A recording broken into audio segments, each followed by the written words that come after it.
যুক্তরাষ্ট্রে বর্তমানে ডিমের দাম আকাশচুম্বী। ২০২৪ সালের ডিসেম্বরে এর আগের বছরের একই মাসের তুলনায় এ গ্রেড ডিমের ১ ডজনের দাম দাঁড়িয়েছে $৪.১৫। এর মানে প্রতিটি ডিমের দাম প্রায় ৪২ টাকা। এই দামের ঊর্ধ্বগতির মূল কারণ হল অ্যাভিয়ান ফ্লু প্রাদুর্ভাব। ২০২২ সালে অ্যাভিয়ান ফ্লু ছড়িয়ে পড়ার পর দেশটির কর্তৃপক্ষ অনেক মুরগি মারতে বাধ্য হয়েছে।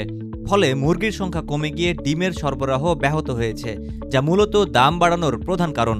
বিশেষ করে ওহাইও, নর্থ ক্যারোলাইনা ও মিসৌরি রাজ্যে ব্যাপকভাবে মুরগি মেরে ফেলা হয়েছে।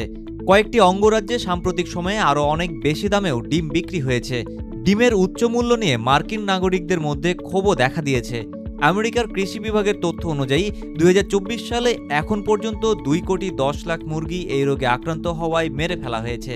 এ কারণে ডিমের দাম নিয়ন্ত্রণহীনভাবে বেড়ে গেছে এবং সাধারণ মানুষের জন্য এটি একটি চাপ হয়ে উঠেছে। Desk report, metro TV.